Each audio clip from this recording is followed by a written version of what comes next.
Okay. Yeah, okay, cool. So good morning, everyone. Please be welcome on our AI Search Suite webinar. I'm Wojciech, CTO at IMIP, and here is Bartek, our product and delivery manager. We will be presenting you our latest feature that was released just 2 days ago. Okay, so next slide, please. A short agenda. We will share a general info about the feature. We'll talk about what AI search is on our platform, what AI similarity search is, as well as AI monitoring.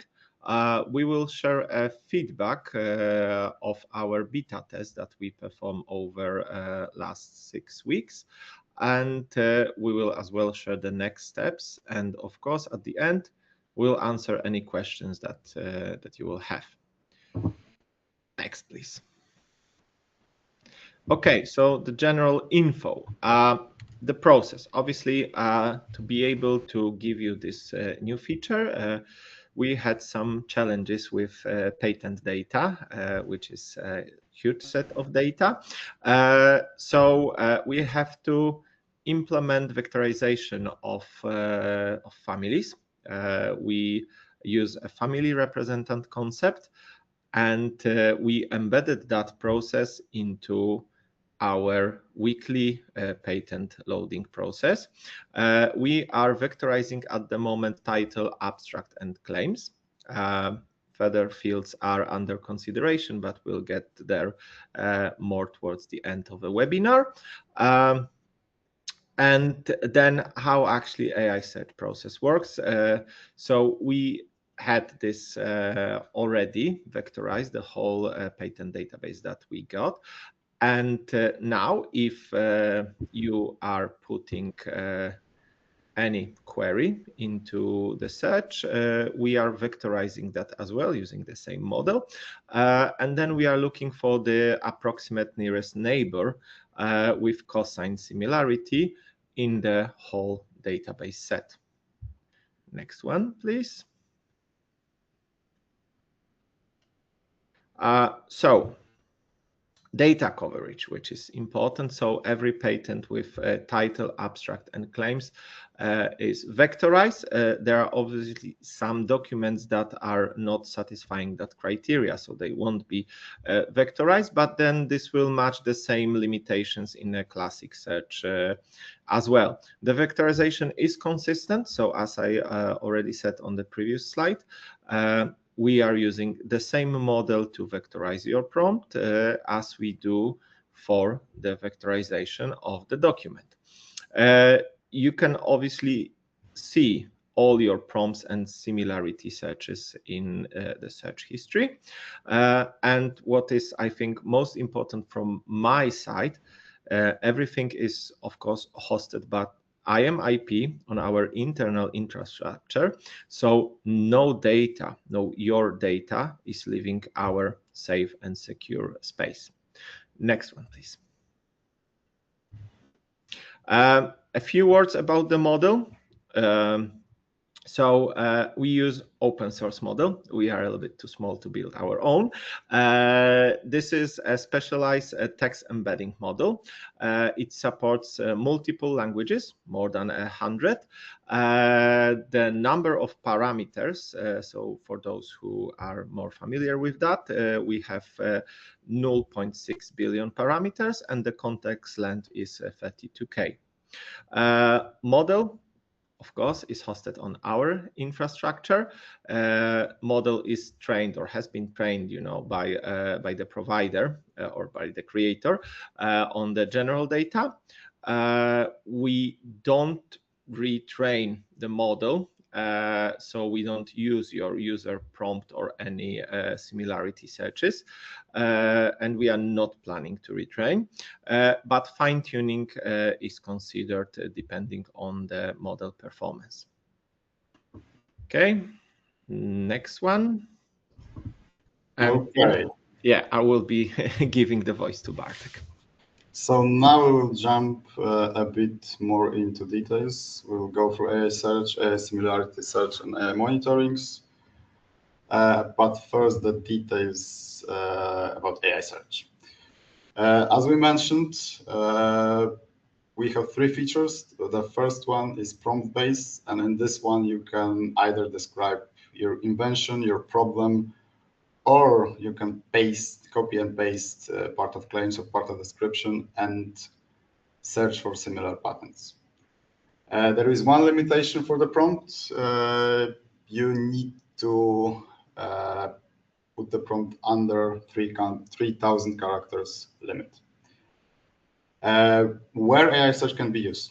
As of now, it can be used in field search, in command line search, and in flexible command line search. In the near future, it will be accessible through all the searches, but for now, those three that are most used, the prompt-based search is available. There is one limitation in command line search and in flexible command line search. You can use only one AI operator there. And in case of field search, underneath we use a different algorithm that is setting the score level dynamically based on the prompt that you are providing. But this, based on feedback that we've got, will be changed in the near future and will allow picking the levels as in command line search and in flexible command line search. There is one important thing that was warm welcome by the beta testers is the hybrid search, because both in field search and in command line search, flexible command line search, we allowing combining the prompt with traditional filters. The combination is based on end logic, and the traditional filters are taking precedence over AI. So basically, if you select a date, we will find patterns from this date onwards, and then based on this data, we will do the AI search. Few more things, of course, as vague as it sounds, but the more specific your prompt will be, the more specific, better results you will get. And today, we limit the search results to 1,500. This limit is today considered by us because on one hand, we've got feedback that this is too much, but we've also got a lot of input that some people would like to have much more. So we are now working and considering how to do it. So basically, both sides will be happy here. Few more details about AI search. As I said, we are able to set in command line search and in flexible command line search similarity levels. So basically, from low to excellent, you can do it through the operators. Of course, all basically results from our AI features are sorted by the score descending. So you will start from excellent, similarity, and going down. One important thing regarding the levels, if you will pick, let's say, medium score, you will get the results from medium to high and excellent. And it will, of course, start with with excellent. And now I would like to jump to platforms so I can show you exactly how does it work. As I mentioned, we've added field to field search when you can paste whatever you like. As I said, idea, this is what I'm using is an abstract of a patent. You can combine it with traditional filters. Let's say we want to find every similar patent from 2025 and click search.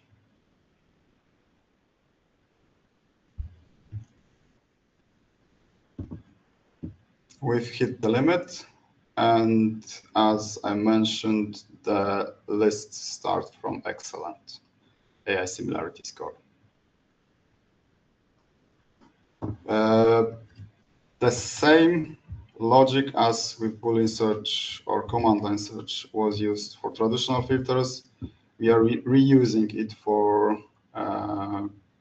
AI search. You can use the operator that is here, paste whatever you like. As you can see, I want to search for excellent similarity. Oh, sorry, we'll do it one more time.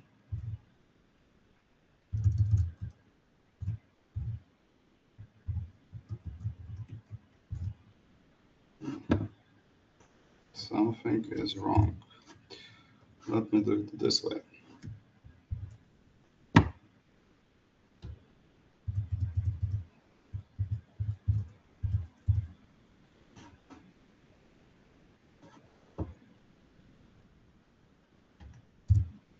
You have brackets at the end as well. Yes, yes.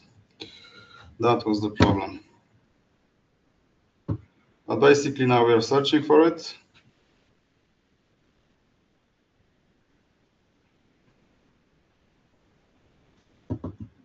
And we have a lot of excellent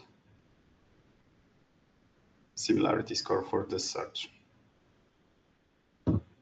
Okay, so that was a search. Now let's jump to similarity search.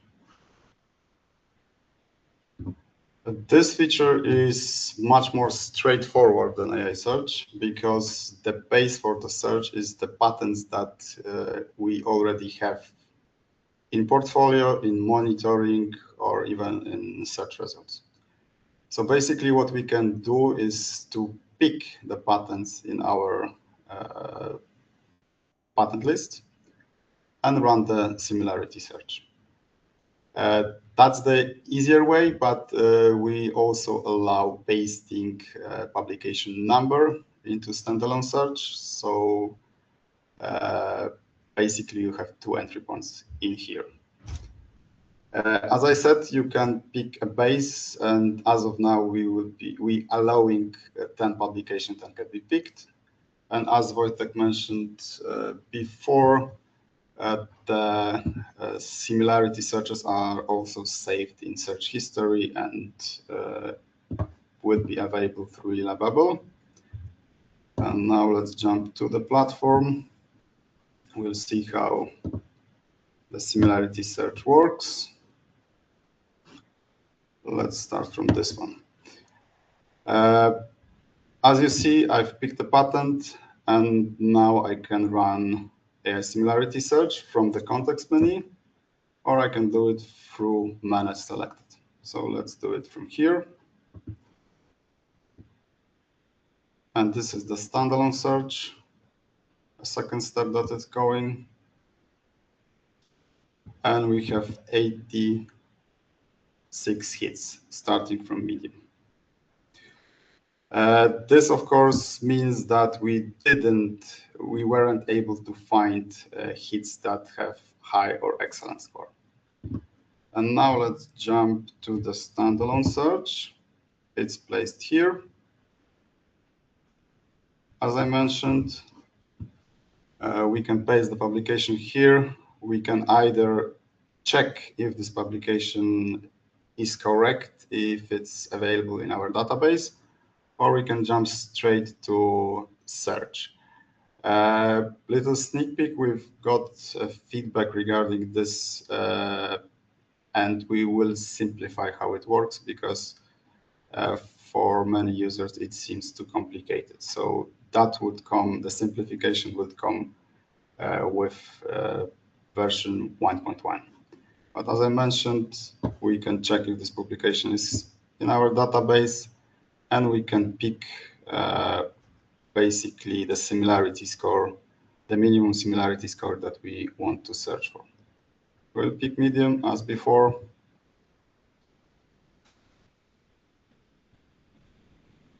and we triggered search. I see that there are 3 questions. We will answer all of them at the end.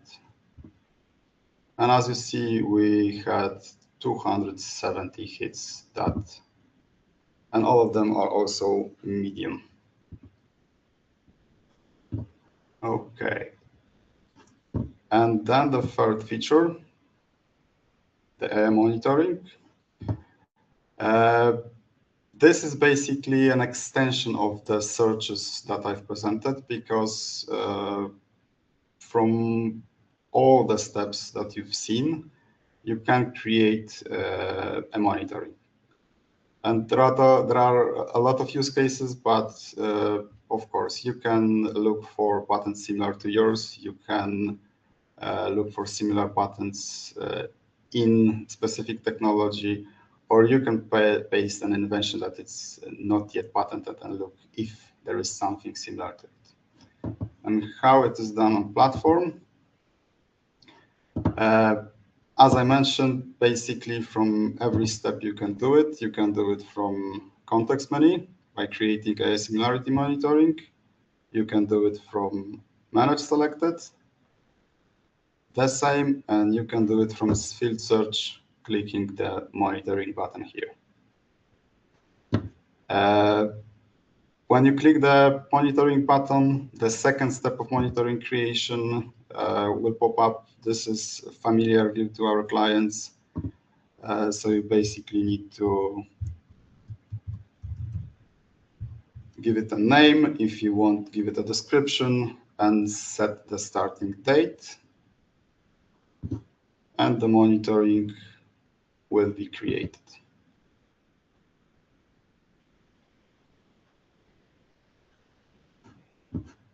This didn't have any hits, but the one distinction, now we have over 800 hits, so it took some time, but there is one small distinction between monitorings that have an AI input, let's say, and the traditional ones. You see the small difference in the icon, so you can see if it has an AI component or not. Okay, but that was those 3 features. And I think now we can jump to feedback. First of all, I would like, again, because I've done it through emails, but I would like, again, thank very much to all the beta testers. We had over 50 beta testers that tried and helped us with the feature. We got current clients, we got prospects, so it was really a great experience. On one hand, we've got enough good and very good feedback that we know that our feature is good. But on the other hand, we've got also maybe not negative feedback, but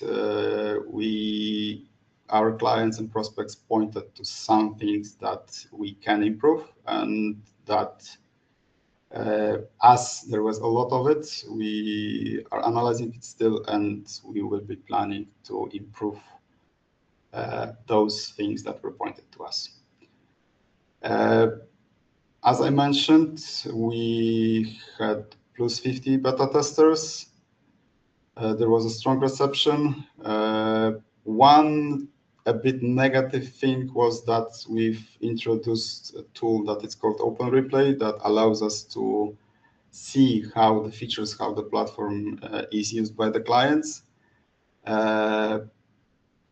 And it wasn't used by many of the beta testers, but still it gave us a lot of good information about our UI and UX. And as I mentioned before, we are analyzing the feedback, and most of it will come out with version 1.1. Okay, Wojciech. Thank you very much. So speaking about the version 1.1, which we hope will be soon release. Definitely, we would like to improve our UI based on the feedback we've got, and add a similarity level to field search as well. The second step, which should go in version 1.1, is the re-ranking. This is the feature that will actually re-rank the search results with a better match to what you actually ask for. Then the refined score levels based on the feedback as well. We know that we need to lower the score, the levels of the similarity levels.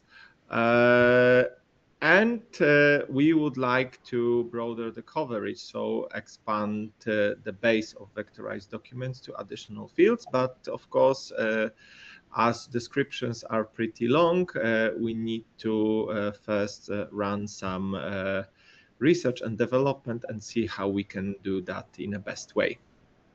Okay, let's go to the next slide, please. Okay, so Q&As, and I already got some questions from you guys. So the first question is if everything is in the European Union, if hosted in European Union. Yes, of course, whole IMIP infrastructure is only European based, and the main data centers are in Germany. We have some backup in Finland as well. So the second question is why trained on general data and not on patent data? So of course, we know that there are some models trained on patent data, but we checked the performance, and so far the general model that we chosen, it's a multi-language and had a better performance in first test as well. We can, of course, still consider other models for the next versions of AI search and always improve things. But at the moment, we think that fine-tuning, so additional training for that general model, could give us better results than using the purpose-built patent model. And as you know, language is language, so large language models are in general about understanding language.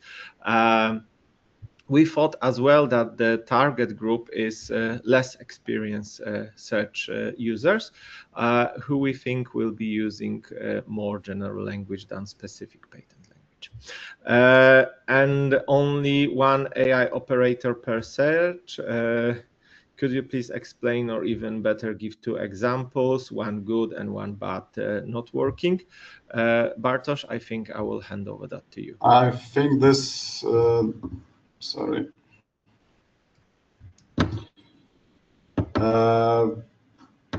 Basically, in one search, you are able to use only one AI operator. Then you can use, let's say, publication date filters, traditional filters, but still only one operator. So one AI prompt, yeah? Yes. It won't work if you put... it won't work if you put two.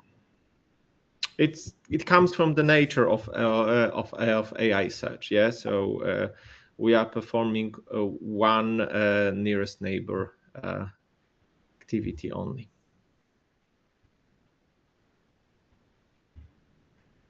Okay, I see that we don't have any additional questions. So guys, you can always contact your customer support person to ask for anything more. We are happy to support as well you if we got any questions. I hope you enjoy our webinar. I hope you will enjoy our feature. And thank you for now, and have a nice day. Yes, there is another question. Is there another test phase? Now the feature is switched on to all the customers, and there will be, if I'm not wrong, 3 months free trial. So basically every organization have it on now. And if there is any question, as Wojciech mentioned, if there is any feedback, we will gladly hear it.